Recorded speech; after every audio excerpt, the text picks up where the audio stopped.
Well, everybody, thank you for coming. Some of the people that are here from North Idaho, and so some people came in late, and let me tell you a couple things that we do need from you, since you're here. We had silent auction items up here, including a 38 special Derringer. So if you want to come up before you leave, and if you didn't bring cash or your checkbook tonight, then you can donate on my website, and you can use your credit card. And it's Herndon4Idaho.com. Actually, so what I email is I try to be educational in my emails.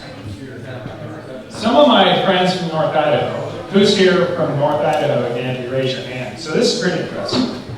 So the reason that you guys might be confused, like how does Scott Herndon know so many people from down here, right? Like in Caldwell. Because I never lived down here. So for several years, I have, by the grace of God, had some representatives run some legislation for me. And I've actually written, I think 12 bills that have been printed in our legislature. And some of the people that are here have been to the State House to help argue in committee for some of those bills. And because they care about some of the things, which we love to see. Now they actually even let you testify by Zoom.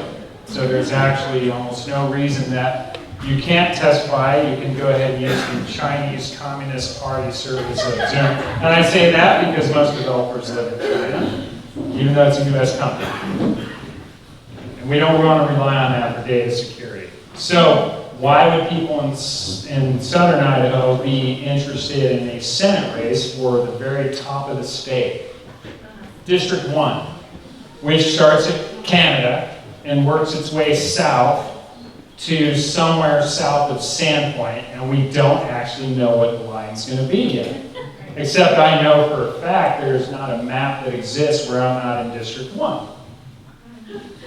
And who here knows what is the general election in November, the most important election we have in Idaho? No. May 17th, but it's really like voting starts a month before May 17th. And that's the most important election we have in Idaho, because guess what? We went to the Republican State Committee meeting today. That's why all the North Idaho people are here. And the slogan is, keep Idaho red. Like that's the Republican Party slogan. Now I'm running as a Republican. I also, for some reason up north, I am involved in the Republican Party. I decided to join the effort with the Republican Party a couple of years ago. If you don't know, when I first got involved, like figured out what the Republican Party was about, I heard about this thing called a Central Committee. I thought Central Committee, that sounds kind of like something out of the Soviet Union. Does it not? Seriously, that, like, what is a Central Committee? So literally, my wife Arlene is here. She's in the front row.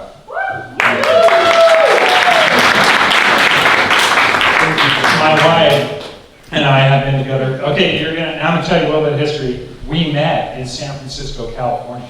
Oh. And her dad, she grew up in California. I was born in Richmond, Virginia, so I can't claim to be a Californian. Richmond, Virginia? Okay. And how many here came from California? All right. There you go. We are political refugees. I moved in 2004, and after we moved to North Idaho, we have 8 children together. So my wife and I have been together for 25 years, and we have 8 children. So I appreciate that about her a lot. She's a great mother, and our kids are awesome kids. If you go to my Facebook page when I sent it, I put up the Herndon girls. We have 5 girls, and they all play instruments, and they're quite talented, and you should check that out. Okay, so why would people down here be interested in a District 1 senator? And the answer is because there's a lot. So Idaho is keeping it red good enough? No. It's not good enough. No. We're going to have some really interesting choices this year for governor, the lieutenant governor, Big difference between 2 Republicans running for lieutenant governor. Big difference between a bunch of Republicans running for Secretary of State. Big difference between Republicans running for governor. Big difference between Republicans running for your state representatives and state senators. And so I've run these 12 pieces of legislation. And in other words, I didn't run them, but I wrote the bills.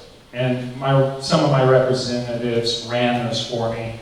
And a lot of them, 2 of them, several of them, related to child protective services and basic constitutional rights, passed the Idaho House with a significant majority. So I would say the Idaho House is capable of very conservative voting. Legitimately. The Idaho Senate.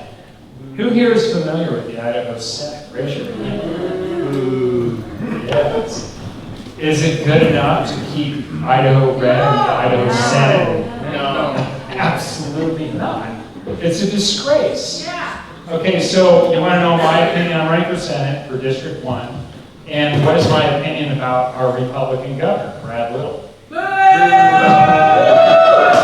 Okay. Brad Little, if you want to know my opinion, is a traitor to the American Republic. Now, I can say that because I can back it up, because right after this COVID so-called state of emergency, in which our government has done things that 2 years ago I don't think I ever could have predicted that our government would try, and then it would get away with it. And the reason it got away with it is because then the government created money out of thin air. They don't even create money anymore. They just put zeros and ones and things in your bank accounts. They bought the people off.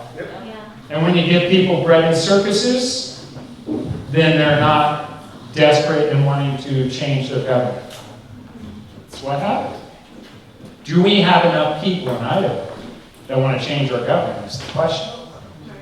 Hopefully we have enough people in District 1. Because, so our Senate's so bad that I've gotten some bills passed in the relatively conservative Idaho House. I sometimes wonder, Tony Vishnetsky is in the Idaho House. He's one of our 70 members there. And he is one of our good ones. And I wonder sometimes if the governor came and opposed the bills in the House instead of waiting until they get to the Senate, if the House would look at conservative. You may know better than I. But clearly the governor shows up with his executive branch agencies to oppose the bills when they get to the Senate. And the Senate does not look like a Republican, conservative, principled body. And they certainly are not representing the freedom and liberty of Idahoans. It's the bottom line. And so that's why in the last 2 years, going back to the governor, the reason I call him a traitor to the American Republic is because our republic has a very specific design. It's called a republic. Benjamin Franklin said it's a republic if you can keep it. But we have to remember that North Korea is called the Democratic Republic of North Korea. So the question is, what kind of republic are we keeping? And that's the problem in Idaho.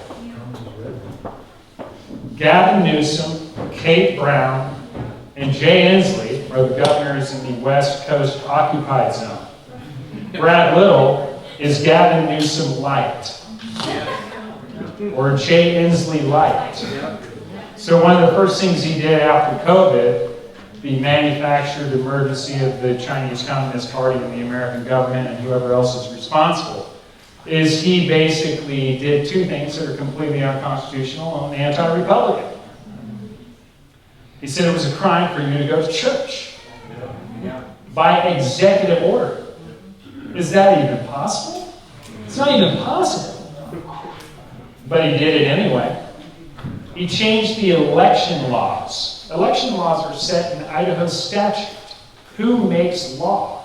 Does the governor make law? The legislature makes law. Does the judiciary make law? No. The judiciary doesn't make law. So Brad Little knows, or he should know. Well, see, I think he knows. He knows. He knows. And did he get away with it? So he, by executive order, changed the date of the May primary 2 years ago. And what has been the consequence for him doing so? Nothing. So, fortunately, I have a lot of good friends. And on the church front, we sued him in federal court, and he backed off within 3 weeks. But I was the lead plaintiff on that lawsuit against him that challenged his shutdown of churches and his making it a crime for you to even have your pastor come to your house. What kind of government person decides they're going to make it a crime for you to have communion at your house? Who would dare to do such a thing in this American Republic in the state of Idaho? That's insane, but that is the governor that we have right now. But I'm not campaigning for governor. So we're in this manufactured state of emergency, so-called, and we're still in it. How many days are we in now? 600 plus days in a so-called state of emergency. And last session, the Idaho Senate had the ability to end the state of emergency. Why? Because the legislature passed a bill to end the state of emergency and actually put into the mechanics what the Republic is actually designed as, that the legislature makes laws, the executive branch enforces those laws, and then the governor vetoed it, which is his Republican constitutional right to do so, and then the Idaho House overrode his veto. Two-thirds vote. Two-thirds vote. That's good. And originally, the Senate voted for that bill to end the state of emergency and rebalance power, and they had two-thirds vote in the Senate, which for the Idaho Senate, that's amazing. I don't know what they were thinking. Maybe Tony has something to say. But then the governor vetoed the bill. It came back to the Senate after the House overrode the veto. It does require both bodies to override that veto. And it failed by 1 vote. And 5 Republicans switched their vote and voted to sustain the state of emergency. What does the state of emergency allow? The federal government to manufacture money, insert it into the state of Idaho, and control the state of Idaho through all the strings attached and the various programs that nowhere in the United States Constitution is the federal government authorized to do most of the things that it does. So, that one senator, remember, it failed by 1 vote. It's District 1 Senate. Because Jim Woodward, the guy I'm running against, was one of those guys that voted to sustain the governor's veto. Now, Jim is so bad, and I don't want to talk, I'm going to talk about what I'm going to do in office, but Jim is so bad that How bad? How bad? Great question. I don't honestly know what he's thinking half the time. So we were the first state in 2020 to pass what's called the Fairness in Women's Sports Act. Can anybody guess what that bill's about? Someone I know Tony knows, and someone who I don't know, raise your hand and say what you guess that's about. Someone raise your hand. Yes. Fairness in women's sports. Yes, it is. It's about fairness in women's sports. When you are a biological male created by God, there's only 2 genders. Right. And you were born male, and you have a mental illness, or your government indoctrination center or the culture or the movies have convinced you to pretend to have a mental illness and pretend you want to be another gender. And you go take some drugs and get some surgery and pretend to be that different gender. You're never actually that different gender. And so it would be unfair as a male with testosterone and the inherent physical attributes that testosterone has an advantage over female sports to compete against females on an unlevel playing field. And that was obvious to the Republicans in Idaho. In fact, it's obvious to the Republicans across the country. Thank God there's still some sanity even in the Republican Party. And so we were the first state to pass that bill, a Fairness in Women's Sports Act. And Jim Woodward, the guy I'm running against, who's a Republican, was one of 2 senators and only 2 Republicans out of 86. By the way, you want to talk about red? Idaho has 86 Republicans out of 105 in the legislature. And we're not even capable of ending a COVID state of emergency. And Jim Woodward voted against the Fairness in Women's Sports Act. He thought it'd be a good idea to allow biological males to compete against girls in girls' sports. This year, a lady in the Senate who used to be in the House ran a bill and says, I want to require private companies, insurance companies, to provide 12 months of birth control to their policyholders. How is it government's job to require that a company provide a service? Much less 12 months of birth control to the policyholders. Is this a Republican idea, a conservative idea, or a Democratic idea? It's a Democratic idea. It fits right on line with Planned Parenthood and eugenics and birth control and population reduction and climate control and all these other things. And if it actually failed in the Idaho Senate, which is a miracle, considering how liberal they can be sometimes, but the guy I'm running against decided that was a good idea. He voted for that bill. Now, our district up north is conservative. Legitimately, the people that are in the district, Andrew Scott is here. Where is he? Andrew is a conservative. He's from my district. And he's also married to Heather Scott. And I think most people would say,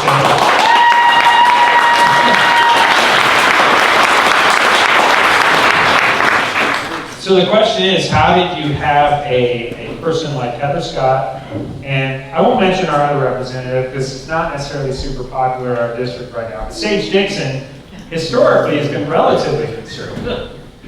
But anyway, the point is you had a district that elected Heather Scott and Sage Dixon originally when he came across as conservative. And then we have a senator like Jim Woodward. What's the problem? How do we get that? Well, we can undo that. It truly is possible. The demographics of the district say it can be done. Now, one of the ways we do it is we run a very serious campaign. I'm going to tell you what I envision briefly for state government.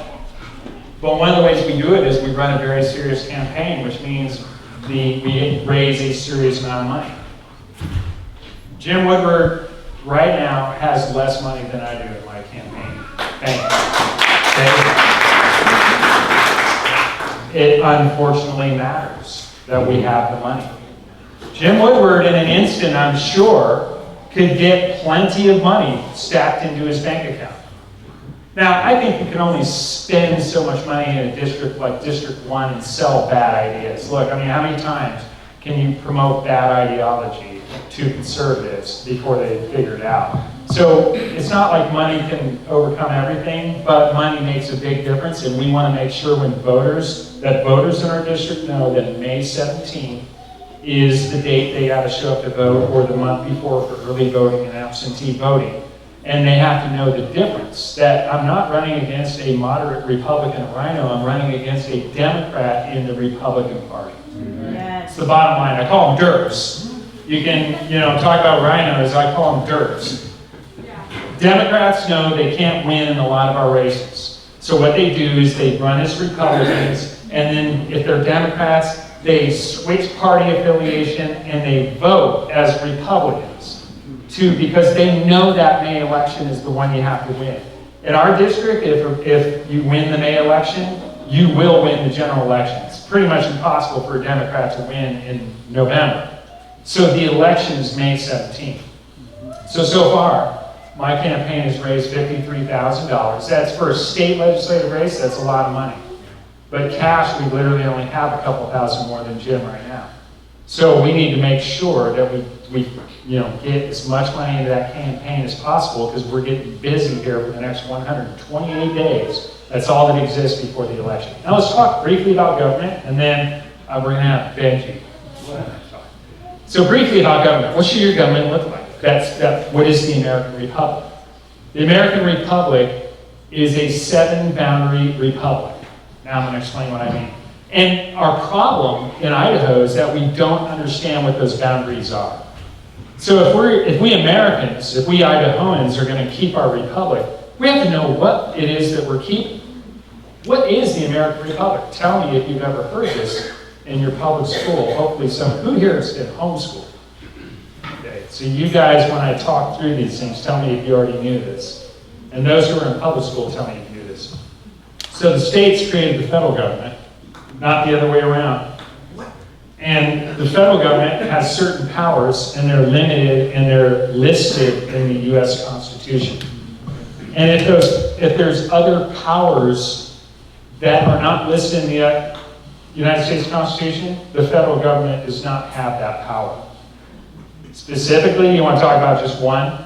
The federal government claims ownership of 61% of Idaho land over 30 million acres. Does the United States Constitution say that they can own 61%? No. 6 out of 10 acres of Idaho?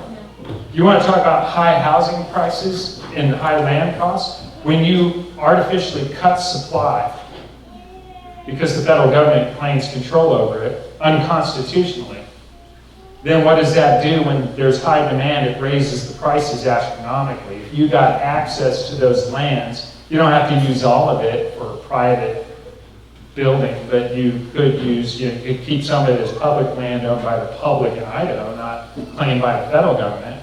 But that's unconstitutional. Now, here's the problem.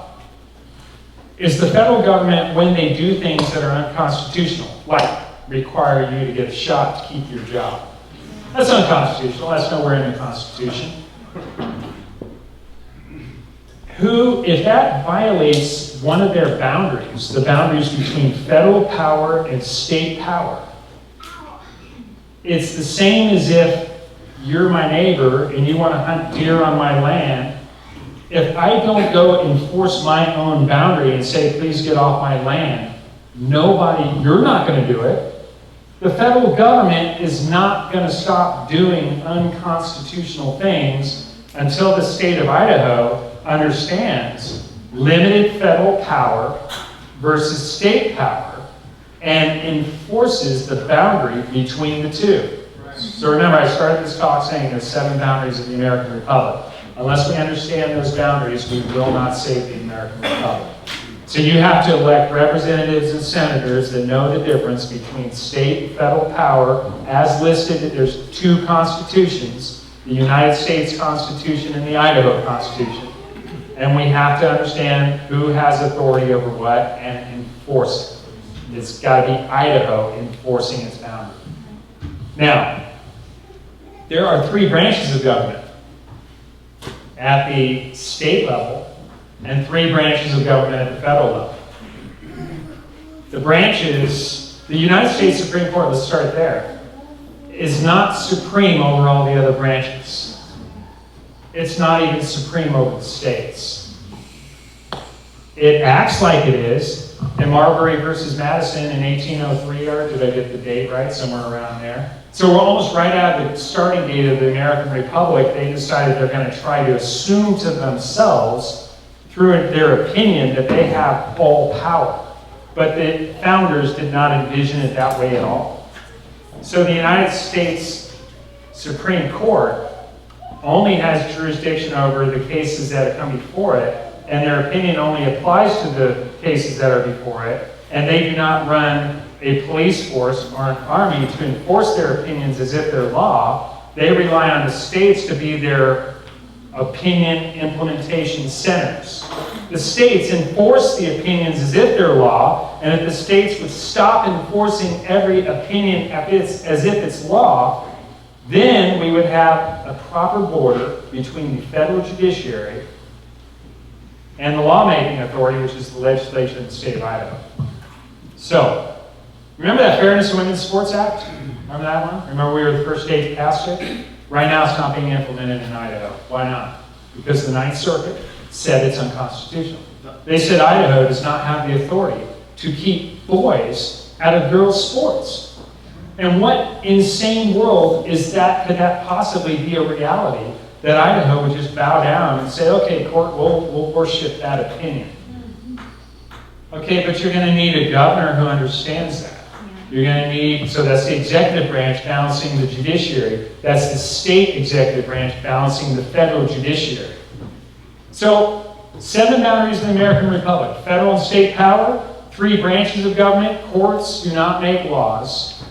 They render opinions in particular disputes about the law. Executive branch does not make law. It implements the laws made by the legislature. That you have a federal legislature and you have a state legislature. And the federal legislature is not authorized to pass laws about very many things, going back to those limited powers of the federal government. Which means most of the lawmaking in your life should come from the state of Idaho's legislature. which are the people that are frankly most closest to you. Tony represents about 47,000 people right now. In the new district, he represents about 53,000 Idahoans. And that's about as close on the lawmaking of state level of government that you're going to get. But that's how we want it. We want the legislature, that is the people that are in elected office closest to you, to have that authority, and that's the way the Constitution's written. So a lot of the problems in Idaho are going to be solved when we get a state legislature and a governor and an attorney general. Our Matt Comer's in the front row and is running for attorney general, so you want to take a look at his campaign. And when we get someone who understands their role in government and then begins to articulate that and act that way, then we will restore the American Republic. So right now in Idaho in the House, we have some representatives who are capable of articulating that on some policies. And in the Senate, in my opinion, we have 2 good votes that are consistent in the Idaho Senate. But do we have anybody in the Idaho Senate who can articulate that vision of limited constitutional government? Do we?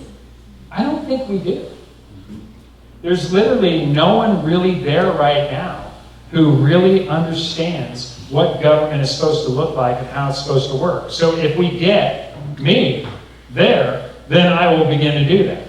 And hopefully there will be more like me that will join me and do that. So that's what's at stake in this election in the Idaho Senate. And so that's why I'm asking you to support my campaign, why it matters to you, because right now, any good thing the House does is going to get killed in the Senate, and there's no fight in the Senate whatsoever. There's no debate, there's no articulation of the problem, there's no articulation of the solution. So that's what's at stake. So, did I cover enough of that? I think so.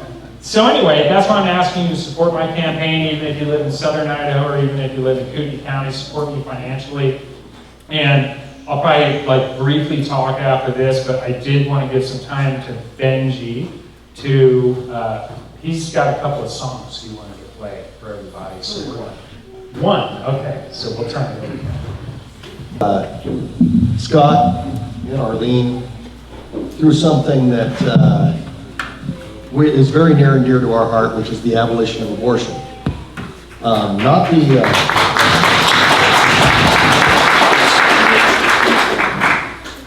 Not the regulating of abortion, but the absolute abolition of it.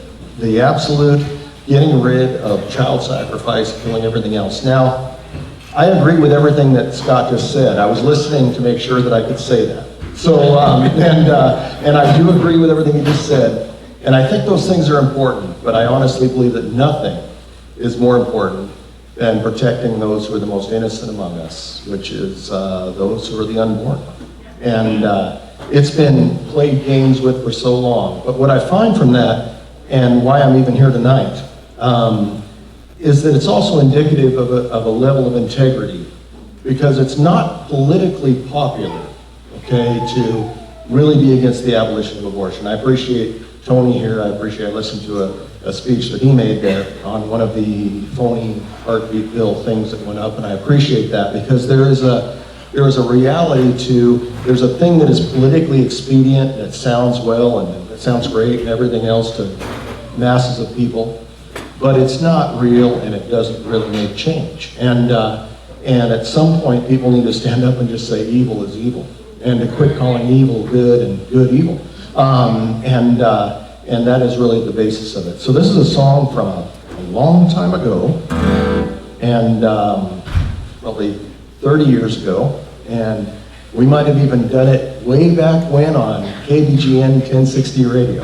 So there you go. But which I listen to today, and it's awesome. I'm just giving a little plug there. But anyway, it just really, when I look at it, it's just a level of integrity that says we're going to stand up for the people who need it the most, even when it's not necessarily politically expedient. So.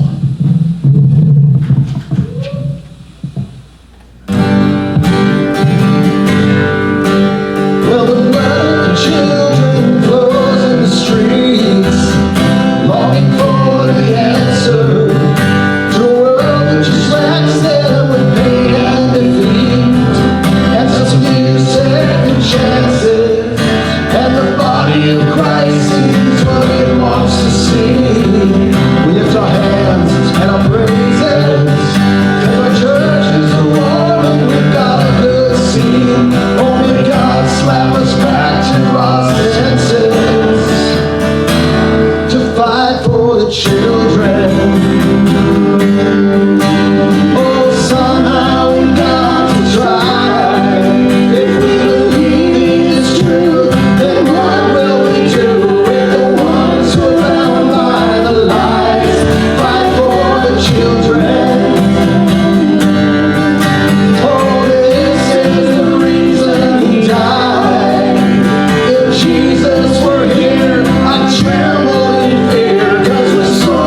So Scott Watson, are your parents in the room right now? Yes. Well, who are your parents? Because I have not even been introduced.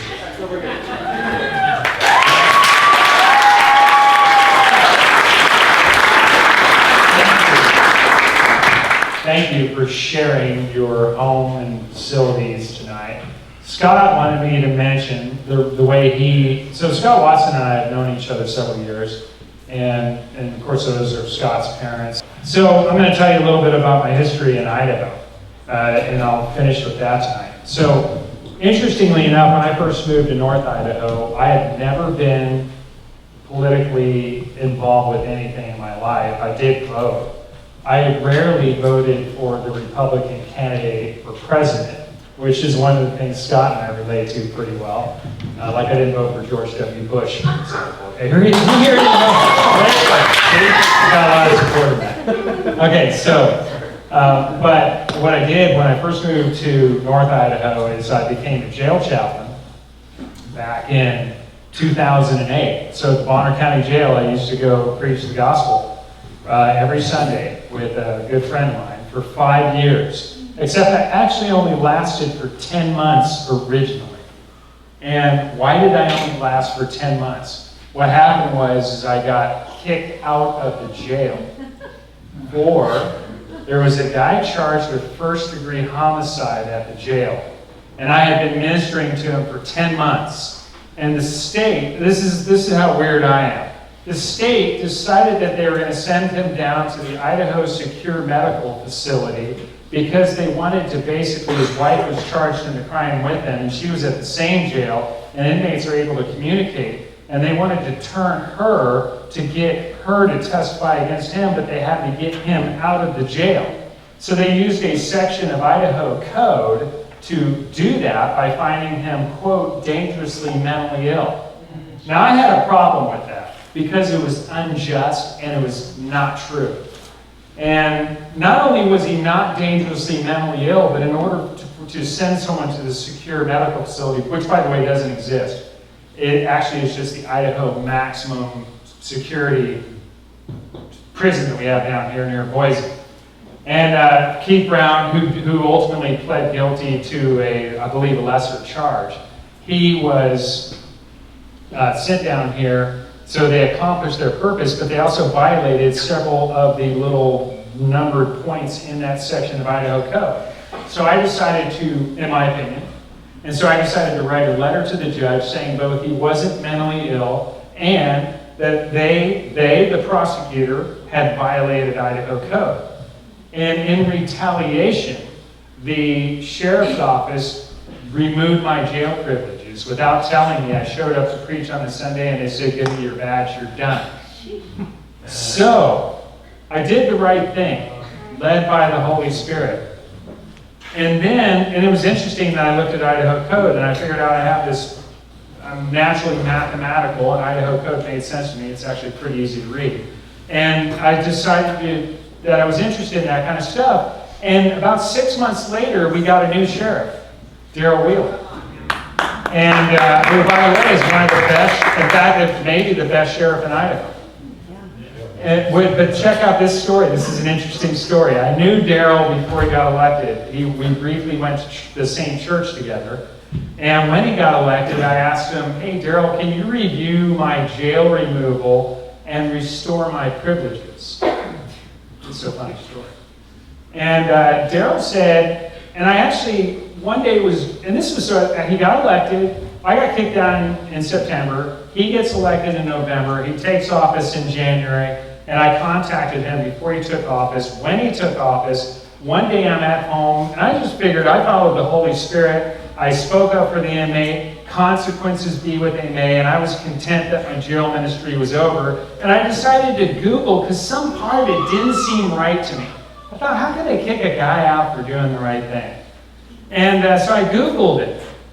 Can you kick a jail chaplain out of a jail for speaking up on behalf of an inmate? And it turned out there was a dead ringer case in the Idaho 9th Circuit out of Los Angeles County.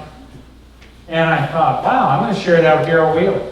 And Darrell Wheeler gave me a letter back, and he said, as starring versus whoever the LA County Sheriff was, and he says, I'm not convinced. And I said, oh, And I went to some secular attorneys, they're not even Christians. And I decided that I'm just going to take this information to them and see if they're interested. And I will believe it's the Lord's will if they decide to go ahead and take the case without charging me any money, because I didn't think the Lord wanted me to put any money in it. So believe it or not, Daryl Wheeler today is still the sheriff.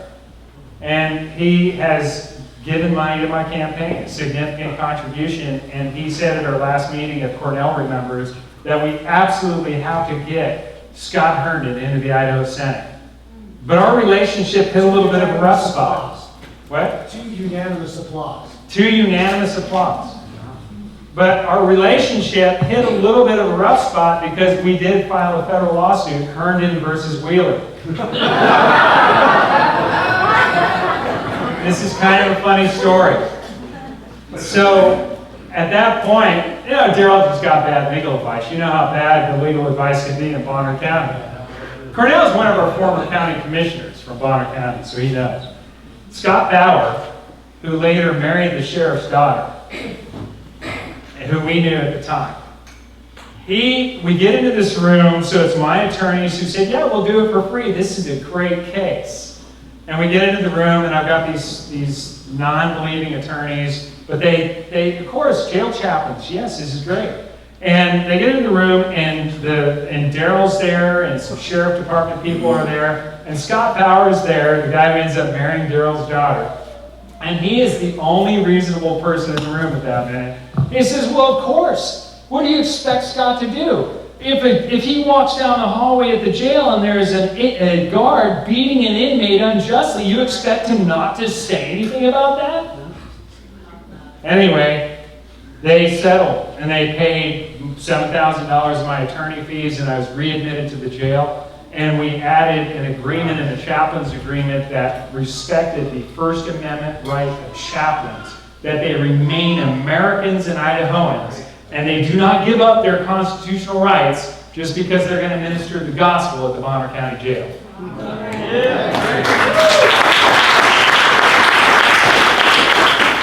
And so then I was a jail chaplain for 5 years. Now the reason a bunch of people know me down here in southern Idaho is because then I became somewhat of an activist for the preborn. And in 2015, I figured out that God actually does care about civil government, and He has a particular commission for civil government. Government at a minimum is supposed to punish evildoers. It's supposed to administer justice equitably. Equal treatment under the law. Equal justice, equal treatment, no discrimination or partiality. Amen. So on the abortion front, I figured out in 2015 that Idaho, in law, actually in the legislature, the Idaho State Legislature, back in 1973, passed a bill that actually allows abortion in Idaho. See, it's otherwise murder. When I was a jail chaplain, I went into jail one day in 2012, and because they called me in on a Friday, and they said, we got this guy here in Holding A, and he really needs to speak to somebody. And I went in there to talk to this guy. So it's this concrete room, and I go in, and I don't have any guards with me, it's just me and the gospel. And there's this guy in a green turtle suit. That means he's on suicide watch. And he was clearly, he was either occupied by a devil and literally was indwelt by an evil spirit at that moment. That's the only conclusion I can tell you. He had just ice-picked his wife 2 days earlier. His name is Jeremy Swanson, and I tried to minister the gospel to him, and he was clearly just not there. He had just killed his wife 2 days before, and she was pregnant. And he is serving 2 life sentences, one for killing Jennifer Swanson and one for killing the unborn child. But the law we have in Idaho prohibits the prosecution for murder if the mother consents to the murder. In other words, if Jennifer Swanson had gone and killed the baby the same day and paid an abortionist in Idaho, she would not be serving a life sentence. And that is unequal treatment under the law. And that ought not be. And so I wrote a bill that Heather Scott introduced with John Green in 2019 to the Idaho legislature that would defy the unjust Supreme Court of the United States of America. And my prediction is you're not going to get satisfaction from the Supreme Court this year on the question of abortions. The media has touted it like it's the constant hope. I'm always going to hold this carrot in front of you and you, look at the carrot. They're not going to repent of their evil. They're evil. Okay? Don't expect anything good from the Supreme Court. And if they do, it's a little bit of a carrot to keep you thinking that they're going to be the solution one day. But all along, the state of Idaho has had the authority to ban murder in the state, and they just don't have the spine to do it. But it's within our authority, the authority of the legislature to do it today. And the pro-life groups won't tell you that it is, and they continue to string the Idaho legislature along. Anyway, that was my first bill. And so that's a little bit more of my background. That's how a lot of people know me from down here. But I run CPS bills, and I didn't want to leave off that I have written 2 bills that have been signed into law. And believe it or not, one of them, so here it is, I'm a really conservative guy. And one of them passed unanimously. All 105 legislators voted yes, including the Democrats. How could I possibly write a bill that they all sign on to? Now, I've written, then I actually had another bill that passed, and by the way, Priscilla Giddings carried both of those bills. I had another bill that passed, and only one person in the entire legislature voted against it. I've had 2 bills passed, 10 bills killed, 2 bills passed, and they almost passed unanimously, and Governor Little signed them into law. Do you want to know which 2 they are? Anybody want to know? Yeah. All right, so I told 2 people here earlier. So what it was is that my wife and I home birthed our children. And we figured out after the 4th one that we didn't need a midwife because she has babies so easy. We don't need anybody there. Why pay for $3,500? So we birthed our children at home, and a few years ago we decided to challenge the administrative rules in Idaho. And I was reading through all the rules, and there was a rule that said that you had to get newborn testing within 24 hours of a baby being born, or you could be charged with a misdemeanor. Well, sure enough, every Idaho administrative rule, there's always a statute behind it. There has to be an authorizing statute. So sure enough, there was a statute that said, if you don't get your baby's heel pricked and send a blood sample to a state-approved lab within 24 hours of your child being born, that you could be charged with a misdemeanor. I thought, that's crazy, right? Yeah. Of course, the state's going to make you draw blood from your newborn child, and they're going to put you in jail if you don't. That's crazy. So I wrote a bill to get rid of the newborn testing requirement. And if anybody knows how the Idaho legislature works, it's completely broken. Systemic problem. Fred Wood in the Idaho House Health and Welfare Committee said, he's a doctor, and he said, there's no way I'm getting rid of newborn testing. And so Priscilla, I think she and I had talked about this, so she said to Fred, oh, so you want to put parents in jail? And he said, well, I'm not saying that. So we redrafted the bill just to get rid of the penalty. So now you're required to get newborn testing, but there's no consequence if you don't, and that passed unanimously. Even the Democrats said, yeah, we don't want to put parents in jail. Like, what are we going to look like if we say we want to put parents in jail? That was a pretty clever solution. So I'm willing to compromise where compromise is reasonable to accomplish an objective. With abortion, I'm not willing to compromise because there's no reasonable compromise. How many children do you allow to be killed? It's absolutely unacceptable. Now, I'll tell you the other bill that I wrote, it just passed this last session, and it was because of Priscilla Giddings. So when we got her, like Tony Vishnievsky, to stop supporting these bad pro-life bills that don't do anything, by the way, so you know, no pro-life bill in Idaho of all the dozens that have ever passed have ever ended a single abortion. And so we finally got Priscilla to go ahead and vote against pro-life bills, which is really, terrible to ask a representative, who's against abortion, can you please vote against these bad pro-life bills? But she did it, and I would do it. And then one of our state's largest pro-life groups paid $6,000 to send out a mailer in Priscilla Giddings' district that made her look like she was pro-abortion. That was Idaho Chooses Life, and David Ripley. And I saw the mailer. Priscilla sent it to me. And she still won re-election.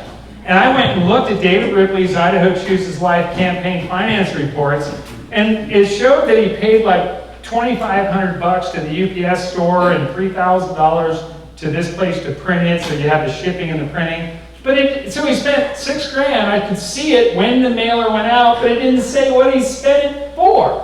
I mean, he spent it for printing and postage, but it didn't say who he was opposing. So I wrote a bill that would require these political action committees to, of course, when you spend independent, it's called an independent expenditure, when you spend money to oppose a particular person in office or a candidate or support them, you have to say who you're opposing or supporting. Duh. Yeah. That one passed. I think that was the one no vote. Well, I can't remember which one was unanimous and which one was one no vote, but that one passed this last session. So that's just an example of things I'm willing to look for and fix, of things I've done in the past just as a citizen. And anyway, that's where I'll end up tonight, but I did want to cover those points. Scott, did we cover points?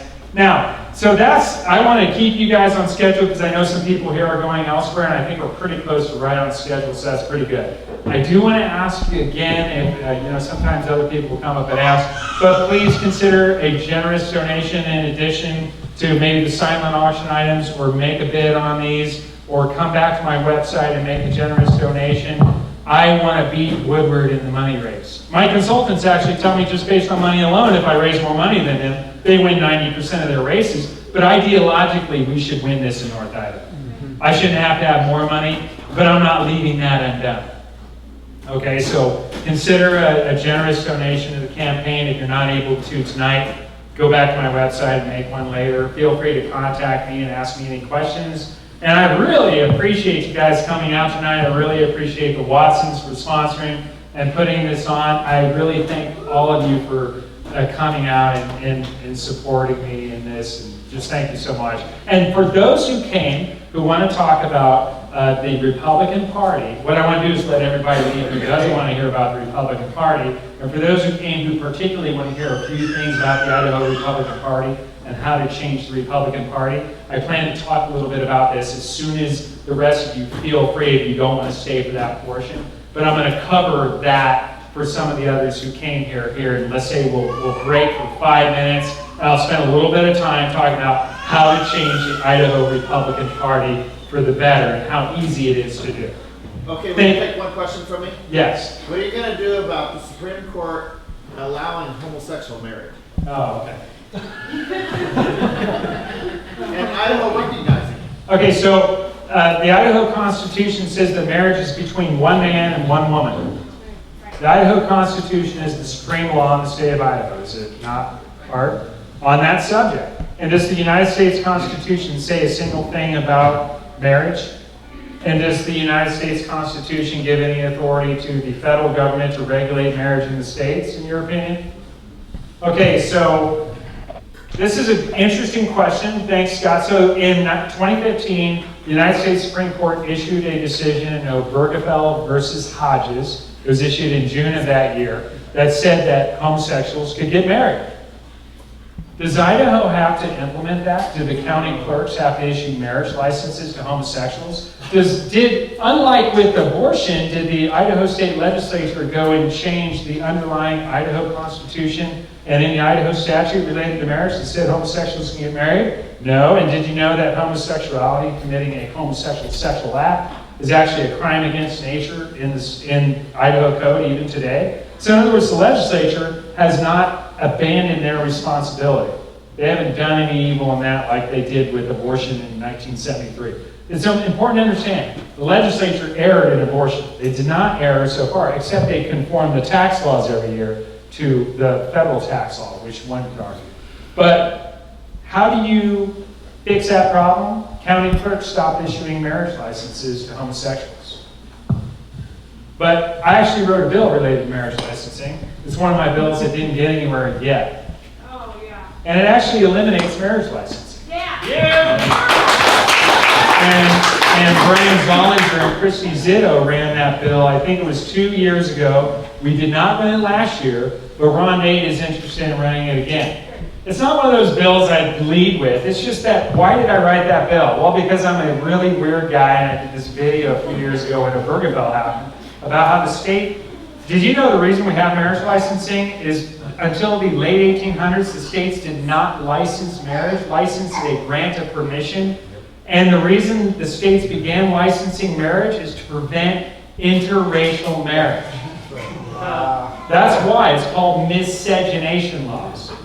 And the state of Idaho in the Bible, God does not recognize government's authority over marriage. Marriage is between a man and a woman and God. And so the two things that make up a marriage are, according to Idaho code, besides a license, is a ceremony and basically it's your contract. You have to be old enough in Idaho, and you basically you register. You're saying, I'm getting married. It's public proclamation, in this case through the conducting of a ceremony.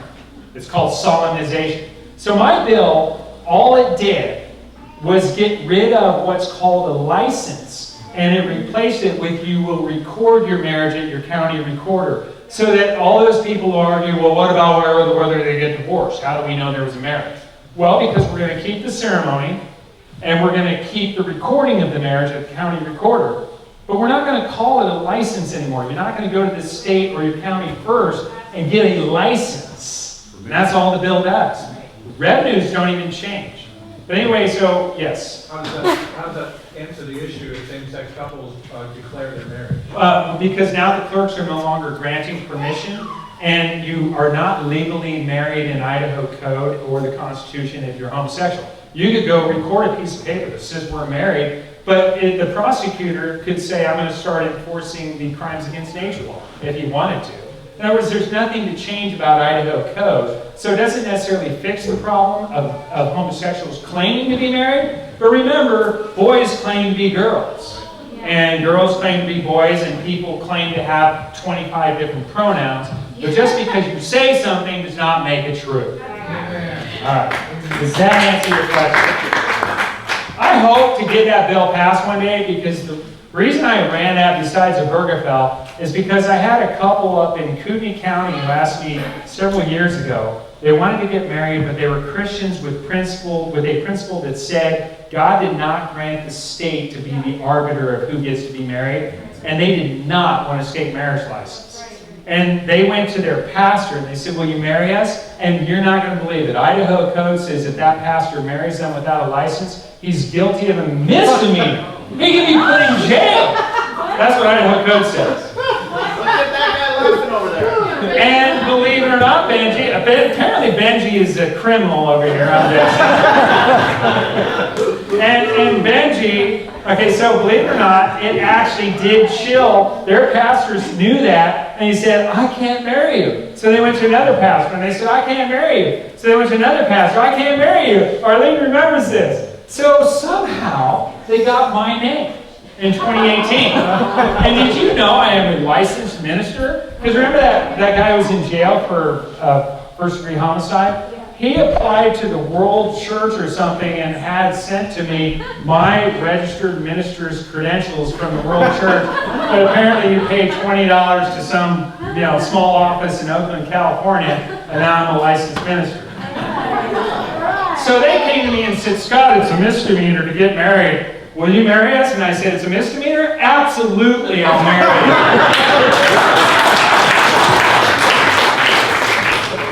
And so my wife and all of her 8 children went to their wedding, and I married them. And then, oh, you're not going to believe the story.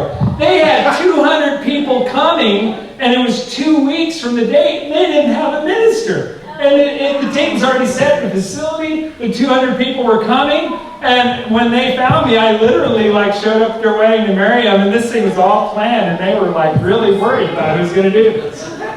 Anyway, so then I wrote my bill after that related to marriage licensing. I mean, the easy solution, get rid of the misdemeanor, but I actually want to fix that in Idaho code. It's something I care about. I did an hour video about it back in Obergefell. So that takes you there. Does that answer any more questions? I probably bored you enough, but anyway, that tells you a little bit about what kind of guy I am. And I'm willing to, make things the way they're supposed to be. Yes? I just wanted to plug your website for the Abortion Human Rights Act. Okay, thank you. So our bill, that we're going to keep trying with, the Abortion Human Rights Act, that would make abortion murder with no exception. Okay? And it would defy the federal court. We actually have that bill. It's 1 page. That's all it takes. 1 page. and it would actually make abortion illegal. If the Idaho legislature understood they could actually do that. If the Attorney General understood that he could actually enforce that, if the governor understood he could actually enforce that. Let's go ahead and have the showdown with the federal government over that. By the way, they're not going to send guns. They're going to do something like, we have a friend in Texas with Abolish Abortion Texas. He's a lawyer. He also helps with CPS cases. He runs Heritage Defense. And in Texas, right after the TSA, which by the way is the Transportation Security Administration in the federal constitution, or this federal government authorized to have this big federal agency that screens you at the airports? No. The TSA implemented their body scanners after 9/11. And in Texas, Bradley Pierce wrote a bill that the Texas legislature, the House passed, and it was going to pass in the Senate, that was going to ban, back when the body scanners were practically nude body scanners, it was actually going to ban them from the airports in Texas. And they had the votes to pass it. That's defying the federal government. You know what the federal government did? They didn't send in the troops. They sent a letter from the FAA, Federal Aviation Administration, saying if you pass this bill, we're going to pull all permissions for flights in and out of the state of Texas. No interstate travel into or out of Texas. And guess what? That's one of those games of chicken, and the Texas legislature blinked, and the bill failed. But if enough states were willing to defy the federal government on pick any subject that's important, pick a subject that's important, and multiple states began to do it, you know what the Supreme Court's going to do? They don't want to lose their authority. They're going to go, we're in trouble, because they're going to start to act like we don't have any power. And they're going to reverse, that maybe when they repent, and get out ahead of it, and change their decision, and say, oh, we're throwing abortion back to the states. Right. That's what's probably going to happen. I don't think you're going to see a civil war over these things. You're going to see a battle of much more complexity. But it's never complex. Government is not complex. Getting to the website, it's abolishabortionid.com. If you want to read about our bill, we could get it passed. We're going to have a rally after the Supreme Court fails this summer. We'll have a rally in Boise at the Capitol, and then we'll take it from there as far as strategy. But I expect the bill will be filed this session again. I expect Brent Crane will probably not hear it, but who knows? Pray for Brent Crane to hear that bill. Because that's a broken problem in the House and the Senate. You are not having a representative republic. We have totalitarian dictators as chairman of these committees. And that's why the legislature failed to pass any bills this past session to protect Idahoans from COVID. When they met in November, a number of the bills, Fred Wood in the House said he read 9 of the bills that were assigned to his committee that would protect. I think you ought to make it a criminal act to force people to get a COVID vaccine to keep their job. Idaho ought to make that a crime. And you push back against the federal government and what they're trying to do. You make it a crime when you begin enforcing it, because it's a crime. Yes. Okay? But Fred Wood said, I'm chair of Health and Welfare Committee. I read those bills. I don't like a single one of them, and I'm not even going to convene my committee. That's right. So now you've got a whole bunch of people in Idaho. Tony cannot represent his 53,000 people because of one totalitarian dictator who has more power in that minute than the Idaho governor. Right. To single-handedly shut down even debating a solution to a problem. And that's a systemic problem that's got to get fixed. When you get the right representatives into office and the right senators, then they can change the rules in their own bodies to make sure that these bills get heard. You can have a statute passed, but we've got to get enough people in those bodies that want to go ahead and debate all ideas. If it's a bad idea, the committee can vote against it. But to not even hear it is a criminal act against the American Republic. Yes. Yep. It is not how the system was designed. Anyway, so that's another problem. Thanks. Don't get me going, man. Are Come you on. for guns? Moving on. Are you for guns? Don't you guys need to go? What about guns? It's an easy question. Are you for gun rights? Second Amendment says that the right to keep and bear arms shall not be infringed. The Idaho Constitution, Article 1, Section 11 says that that right is of the people and it shall not be abridged. Now, welcome to our meeting tonight. If you wanted to go buy an N60 machine gun tonight, or Are you able to go buy an M60 machine gun tonight and get it at the local store? No. Why not? Hey, remember Biden said that you can't own and with the federal government we have nukes and F-15s. You guys can't have nuke and F-15s. Why not? I thought your right to keep and bear arms should not be infringed or abridged. I mean, I'm one of those crazy guys who thinks that that means there should be zero infringements and zero abridgments. So I hate to say it, but how many of you like Reagan? Ron Reagan? He seemed okay, right? But he signed the Firearm Owners Protection Act in 1986. That was an act of the Congress that didn't protect firearm owners. It denied your right to purchase a fully automatic weapon manufactured after 1986. And then which act was it in 1930 or whatever the tax stamp or the which year? 1937. Okay, 37. So the Congress has passed numerous legislation that infringe your right to keep and bear arms. Now, I sued the city of Sandpoint, Idaho, and we have that before it's the Festival of Sandpoint, and the city of Sandpoint. We have it before the Idaho Supreme Court right now, and I'm with the Idaho Second Amendment Alliance, and another great attorney, and we are suing city of Sandpoint. Thanks, Cornell. There you go. And we're suing the city of Sandpoint because on public property, they said you can't carry any weapons. It's owned by the city of Sandpoint. And they said, well, it's a lease. Well, the state of Georgia has weighed in, but unfortunately we're not measuring Georgia law. But the reality is, and maybe we might have to come up with a legislative solution, but we're hoping to win at the Supreme Court because we think Idaho code is sufficient right now. We'll find out. If it's not, we'll go to the Idaho legislature for a solution. But if the city owns land, and the Festival of Sandpoint did not take control of that land, they're only using it for 2 weeks for a concert.